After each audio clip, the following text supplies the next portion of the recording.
महाराष्ट्रातल्या माझ्या सर्व महाराष्ट्र सैनिकांना माझ्या शुभेच्छा. मला कल्पना आहे इथे गरम खूप होतंय. दरवर्षी आपण वर्धापन दिन एखाद्या हॉलमध्ये साजरा करतो, तिकडे सगळे तुम्ही येता. यावर्षी मी ठरवलं की म्हटलं 9 तारखेला वर्धापन दिन, 19 तारखेला आपला गुढीपाडव्याचा मेळावा सभा. म्हटलं 9ला पण बोला, 19ला पण बोला. म्हटलं जे काय बोलायचं ते एकदा 19 तारखेलाच बोलून टाकू. आणि म्हणून मग आम्ही सगळ्यांनी ठरवलं की बाबा मग 9 तारखेला आपण काय करावं. तर पक्ष सदस्य नोंदणी ही बरेच दिवसापासून आपली करायची चालू होती. म्हटलं आपण 9 तारखेला वर्धापन दिनाला पक्ष सदस्य नोंदणी आपण सुरू करू. आज माझ्या महाराष्ट्रातल्या सर्व माझ्या सहकाऱ्यांना, माझ्या सर्व महाराष्ट्र सैनिकांना माझं आवाहन आहे, जिथे जिथे वर्दळीच्या जागा असतील, अनेक लोक आहेत ज्यांना आपल्या पक्षाचं सदस्य व्हायचे, नुसतं सदस्य नाही व्हायचे तर त्याला सक्रिय सदस्य व्हायचे.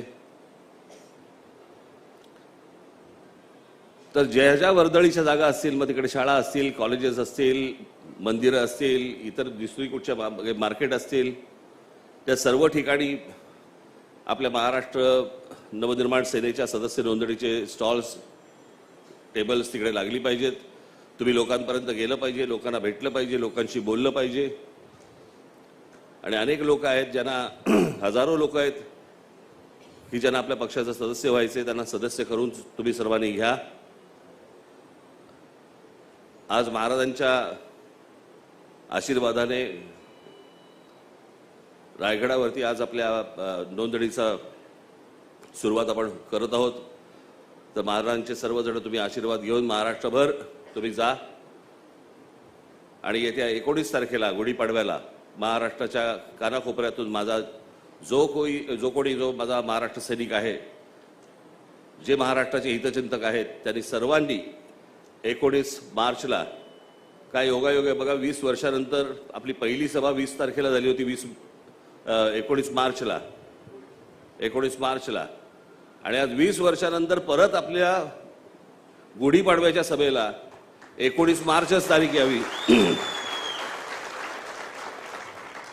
त्याच्यामुळे तुम्ही सर्वजण उत्साहात, जल्लोषात, गुलाल उधळत आपण सर्वजण शिवतीर्थावरती 19 मार्चला यावं असं एक आवाहन करतो.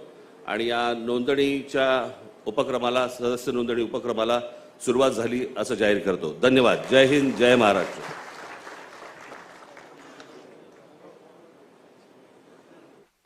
त्यामुळे येत्या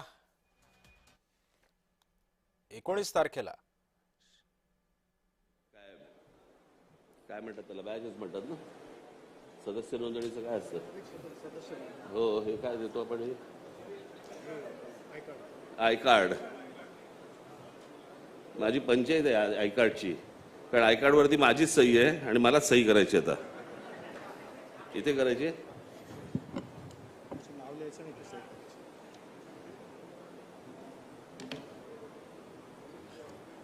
हां, नाव काय माझंच.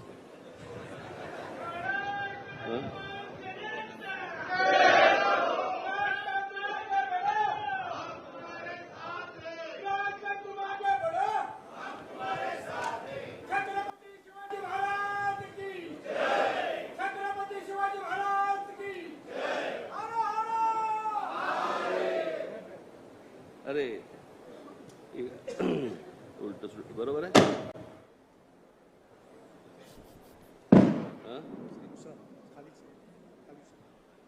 काय करायचं इथे,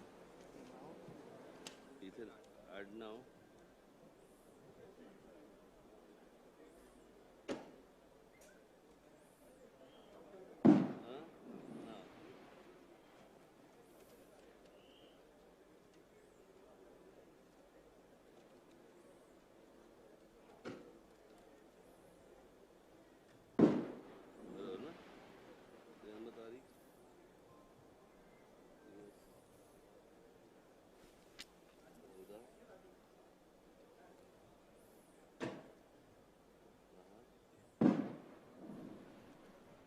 त्यामुळे गुढीपाडव्याला मनसेचा मेळावा सुद्धा होणार आहे। गुढीपाडवा मेळाव्याला सर्वांनी शिवतीर्थावर या असं आवाहन सुद्धा मनसे अध्यक्ष राज ठाकरेंनी केलं। 20 वर्षांपूर्वी 19 तारखेलाच गुढीपाडवा आलेला होता आणि त्यावेळी सुद्धा मनसेची मोठी जाहीर सभा झालेली होती शिवाजी पार्कवरती आणि आज सुद्धा 20 वर्षांनंतर 19 तारखेलाच गुढीपाडवा आलेला आहे। याच गुढीपाडव्याच्या दिवशी मनसेचा गुढीपाडवा मेळावा होतोय। मी सही करतो रे, तुम्ही भरा।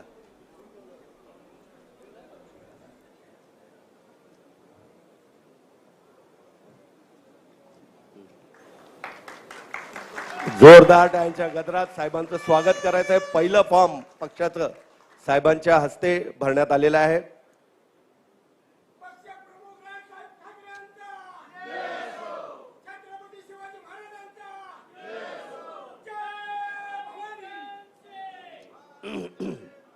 मी आजपर्यंत फक्त सही केली आहे। मी बरोबर फॉर्म भरलाय की नाही हे बघायची जबाबदारी शाखाध्यक्षाची आहे। मी रायगड जिल्ह्यातील सर्व पदाधिकाऱ्यांना विनंती करतो की त्यांनी राजसाहेबांचा सत्कार करावा। रायगड जिल्ह्यातील सगळे पदाधिकाऱ्यांना कृपया गर्दी करू नका। 2 ग्रुपमध्ये जा, 2 ग्रुपमध्ये।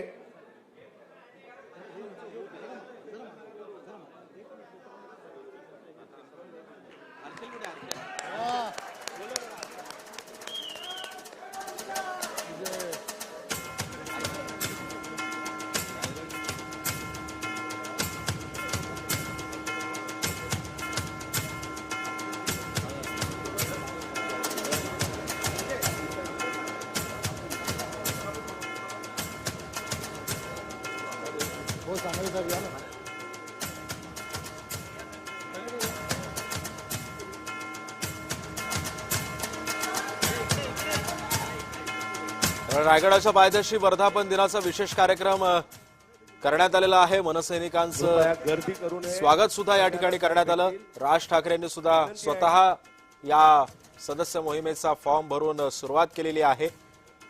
रायगड जिल्ह्यातील सर्व सदस्यांना आवाहन राज ठाकरेंनी आता केलेलं आहे। आजपासून पक्षाची सदस्य नोंदणी सुरू झालेली आहे आणि याच पार्श्वभूमीवरती सध्या राज ठाकरेंनी सर्वांना आवाहन केलेलं आहे। येत्या 19 तारखेला 19 मार्चला मनसेचा मेळावा होतोय।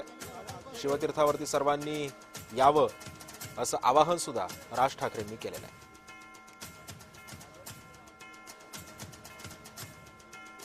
आज 20 वर्ष मनसेला झालेली आहेत आणि आज 20वा वर्धापन दिन रायगडमध्ये साजरा झाला आहे। गुढीपाडव्याला शिवतीर्थावरती सर्वांनी यावं असं आवाहन सुद्धा मनसे अध्यक्ष राज ठाकरेंनी केलं। आजपासून पक्षाची सदस्य नोंदणी सुरू झाली आणि पहिला सदस्य नोंदणीचा फॉर्म हा राज ठाकरेंनी स्वतः भरलेला आहे। गुढीपाडव्याला शिवतीर्थावरती सर्वांनी या असं सुद्धा राज ठाकरेंनी आवाहन केलं।